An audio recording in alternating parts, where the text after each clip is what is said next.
Hi అందరికి. ఇక్కడ ఎండ్రాయిల్ తీసుకున్నాను. ఎండ్రాయిల్ వేడి వాటర్లో నానబెట్టాను.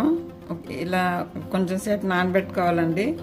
ఎండ్రాయిల్తో ఒక వెరైటీ చేసుకుందాం, వేరే కాంబినేషన్ వేసి. ఇదిగోండి ఇలా నానబెట్టాలండి. ఫ్రై కూడా చేసుకోవచ్చు, ఫ్రై చేస్తే మొత్తం స్మెల్ వస్తుందండి. నానబెట్టానండి వేడి వాటర్లో. ఇలా కూడా క్లీన్ చేసుకోవచ్చు. ఇదిగోండి రొయ్యలు ఇలా కడగాలండి మంచిగా. చూడండి ఎంత డర్టీ వాటర్ వచ్చినాయో. మంచిగా కడగాలండి రొయ్యలు ఎప్పుడైనా సరే. ఇలా ఎర్రగా ఉండే రొయ్యలు తీసుకోండి, అవి చాలా టేస్టీగా ఉంటాయి. తెల్ల రొయ్యల కంటే ఇట్లా ఎర్రగా ఉంటాయి కదా, అవే టేస్టీగా ఉంటాయి. 3-4 టైమ్స్ కడుగుదామండి. ఇదిగోండి ఇలా కడగాలండి. ఇప్పుడు ఇది పక్కన పెట్టుకుంటా. ఇక్కడ గోంగూర తీసుకున్నాను. గోంగూర ఆకులు తుంచేసి మంచిగా క్లీన్ చేసుకోవాలండి. వాటర్లో నానబెడితే దానిలో ఇసుకేమన్నా ఉంటే కిందకి వెళ్ళిపోతుంది. అలా 6-7 టైమ్స్ కడగాలండి. గోంగూరని కడిగేసి స్ట్రెయినర్లో స్ట్రెయిన్ చేసుకుంటే వాటర్ మొత్తం పోతాయి. ఇప్పుడు ఈ గోంగూరని నేను కడాయిలో వేస్తున్నాను. ఇది 2 గుప్పులంతా గోంగూర ఉందండి. మనం ఎండు రొయ్యలు గోంగూర చేసుకుందాం. రొయ్యలు ఏ కాంబినేషన్లో చేస్తారో కమెంట్ సెక్షన్లో కమెంట్ చేయండి. మీకు రొయ్యలు ఎండు రొయ్యలు అంటే ఇష్టమా లేదా అది కూడా కామెంట్ చేయండి. దీనిలో 2 పచ్చిమిర్చి వేస్తున్నాను.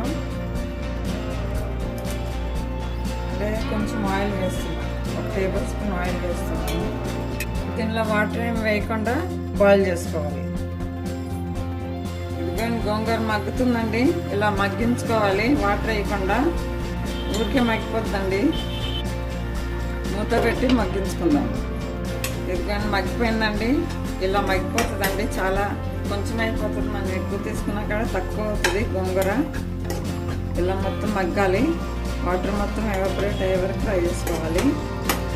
అంతే, మెత్తబడింది కదా ఆకు. ఇది చల్లగా అయినాక గ్రైండ్ చేసుకోవాలి. మరి మెత్తగా గ్రైండ్ చేయొద్దు, కొంచెం కచ్చాపచ్చగానే ఉండాలి. మీరు గ్రైండ్ చేయొద్దు అనుకుంటే ఇలా మ్యాష్ కూడా చేయొచ్చు. నాకు ఆకులుగా వద్దండి, అందుకని కొంచెం లైట్గా ఒక పల్స్ ఇచ్చి గ్రైండ్ చేస్తాను అంతే. కడాయి తీసుకున్నా, కడాయిలో ఆయిల్ వేసాను. దీనిలో ఒక పెద్ద ఆనియన్ కట్ చేశాను, అది వేస్తున్నాను. ఆనియన్ తొందరగా ఉడుకుతాను, సాల్ట్ వేస్తున్నాను. మూత పెట్టి ఉడికించుకుందాం. ఇక్కడ టమాటోస్ వేసానండి. 2 టమాటోస్ కట్ చేసి వేసాను. ఇప్పుడు టమాటోస్ మగ్గే వరకు మగ్గించుకుందాం. మూత పెట్టి మగ్గించుకుందాం. ఎండు రొయ్యలు కడిగి పెట్టాను కదా, అది వేసాను. ఇప్పుడు ఇవి కూడా 1 మినిట్ ఫ్రై చేసుకోవాలి. ఫ్రై అయిందండి. ఇప్పుడు కారం వేస్తున్నాను.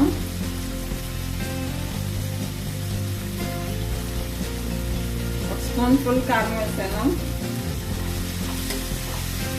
ఇంకా సాల్ట్ కూడా పడుతుందండి, సాల్ట్ వేస్తున్నాను.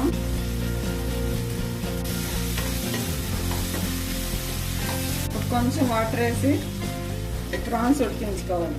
ఎందుకంటే ఫ్రై అయిందండి, ఉడుతుంది రొయ్యలు. ఇప్పుడు మనం గోంగూర గ్రైండ్ చేసాం కదా, అది వేస్తున్నా దీంట్లో. గోంగూర మరీ మెత్తగా గ్రైండ్ చేయొద్దండి, కొంచెం కచ్చాపచ్చగానే ఉంచాలి. 2 పల్స్ ఇచ్చి గ్రైండ్ చేశాను అంతే. మీరు కావాలంటే పప్పు గుత్తితో మ్యాష్ చేసుకోవచ్చు, మ్యాషర్తో కూడా మ్యాష్ చేసుకోవచ్చు. ఇదిగోండి కర్రీ బాయిల్ అవుతుందండి. 2 మినిట్స్ బాయిల్ చేసుకుందాం. గోంగూర కూడా బాయిల్ అవ్వాలి కదా, 2 మినిట్స్ బాయిల్ చేసుకుందాం.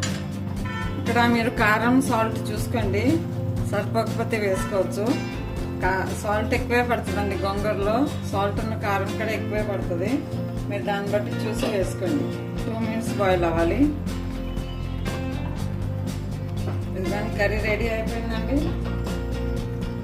ఇలా ఆయిల్ పైకి వచ్చింది కదా, రెడీ అయిపోయినట్టు కర్రీ. చాలా సూపర్గా ఉంటుందండి కర్రీ. ఇదిగోండి గోంగూర అండ్ రొయ్యలు.